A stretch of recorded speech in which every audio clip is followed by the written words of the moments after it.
You're listening to A View from the Cheap Seats Wrestling Podcast.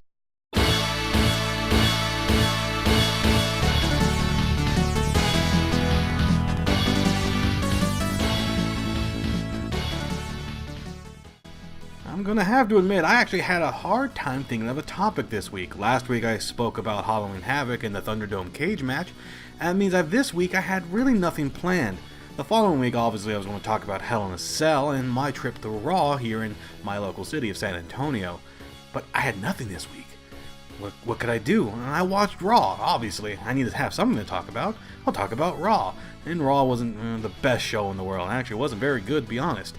Yes, it led things to the Hell in a Cell, but the Hell in a Cell pay-per-view is not as interesting as I really want it to be.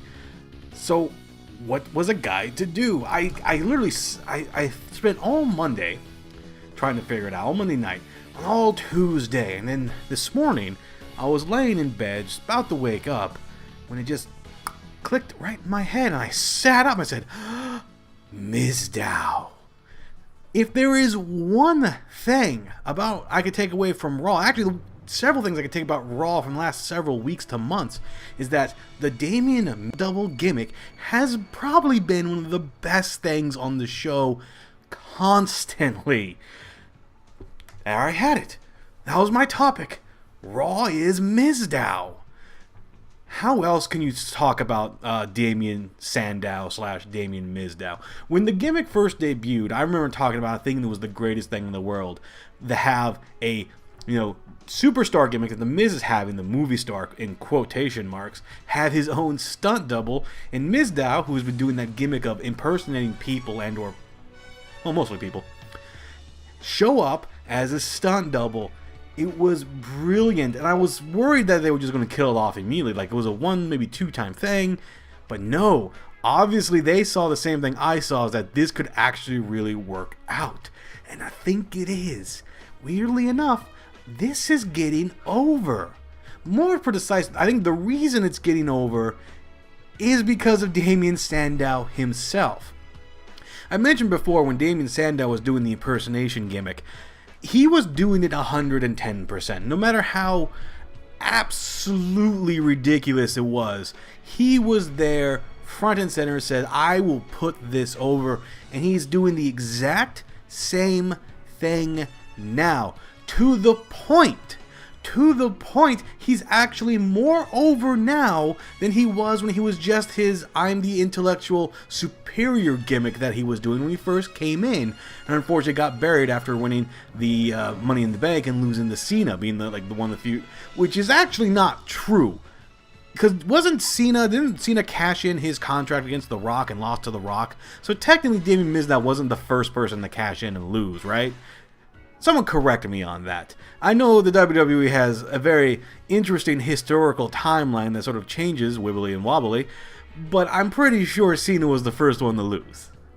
Just saying. I pay too much attention to continuity. I'm also a comic book fan. That's probably why. But in any case, when Damien Sandow started doing this, you kind of wondered, okay, so he's doing the stunt person gimmick. Where else can he really go with it? What can he do to sort of make this go over besides being the heel's lackey? Well, I'll tell you why. And several weeks ago, this is the funniest thing in the world, someone had, every live show, despite the fact they try very hard, someone sneaks in a video camera. Or the fact that our phones now are are basically computers in our hands, and they have the ability to take pictures and video. You get a right-sized memory card, you can get the whole show on there, and boop, into the internet. The fan cam, as we like to call it. Someone got to do that at a Raw. But during the Miz's match, just had it on Mizdow the entire time while the match was going on. And while the match was going on, Mizdow copied everything the Miz was doing in the ring, and it was hysterical. It was brilliant. And what's so funny is that the people, at home maybe didn't get to see all of it because he was on the he was on the camera side, but he had the ring in between him, so if he fell over or ducked down, you really couldn't see him. And they wouldn't focus on him with the cameramen, because the cameramen were either in the ring. So to see this fan cam show up, him doing this, and sort of spread across the internet started to really, I think, fall in love with him.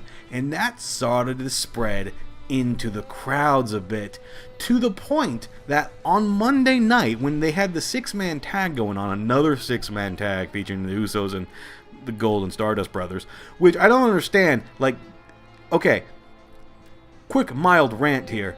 I love 6-man tags. I don't necessarily love the 6-man tags of the same people every single time. You know, it will start to get a little bit boring. You got to space those out a little bit better. Not every single week. But in any case, they're usually pretty fun matches no matter what. But they do get repetitive. Miz was going to be in there because Miz has in his feud with Sheamus. He traded the feud for the Intercontinental title for a feud for the United States title. You know, just going after all the mid-card titles. And then before the match starts, he gets down and says, "You're up, Mizdow. You're in. This is an opportunity for you." And, you know, Damien gets up, and the people cheer. The people are like, yes, get him into the ring. That's awesome. We want to see him wrestle. Like, Damien has this really weird, like, he sort of has connected with the fans, but maybe has never really realized it. Case in point, before I talk about what happened at Raw and how things are going to go, way back when he had a match with Adam Rose for the pay-per-view, it was Adam Rose's like pay-per-view debut. There's a gimmick that you think I would like, but he's never caught on with me, and he hasn't really caught on with the fans either, despite what a lot of people may say. He's just not over. I'm very sorry. But they had a match.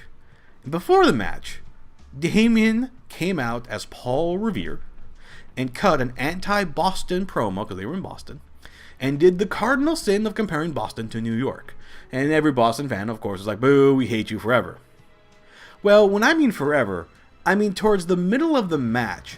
I don't know how, I don't know why, they started to cheer him. Everyone started to cheer him, to the point when he was doing his elbow drop that he usually does, that setup elbow drop. It's kind of like the people's elbow, but I think it's like the intellectual's elbow, something weird like that. I don't quite remember. When he set that up, people popped and cheered like, yes! You know, this guy just cut a heel promo and did the one thing that Boston people absolutely hate, is being compared to New York, because they despise each other. But then suddenly, somehow, the Boston crowd's behind him again. That's talent. I don't know, what talent, but that's talent. The people want to see him succeed. It's very underdogish. So come back now. We have the 6-man tag. He gets in the ring and kind of gets sort of destroyed and squashed by Sheamus for a minute or two. I don't know why, but he's just, well, I do know why. Sheamus, big, strong guy, and Damien Mizdow is heel lackey guy. But then, out of the blue, Mizdow gets the pin. Like, Mizdow rolls up Sheamus, gets 1, 2, 3, clean pin, clean win. By the way, completely, well, clean-ish, I would say. I think there was a distraction on the outside. That's why he sort of, but still clean. Like, no foreign objects, no one running in. As clean as you could possibly get in that terms. And, like, people were excited. Miz was the most excited. Miz actually played this up pretty well. The Miz character that we have now, this sort of iteration, is actually probably one of the best ones that he has. It's probably closer to his real personality, which people don't like. Though some people don't have any problems with him. I don't have any problems with him personally, but there was a time he was getting sort of oversaturated. But, he was freaking out because he's saying, like, oh, he won. Oh, then turned around and goes, no, I won, because he's my stunt double. So even though he wins, I win. So he was going nuts about it. And I would love for the gimmick to sort of continue. I would absolutely love for like the end result somehow being that Mizdow gets the U.S. title. Like, yeah, like not Miz. Mizdow gets the U.S. title.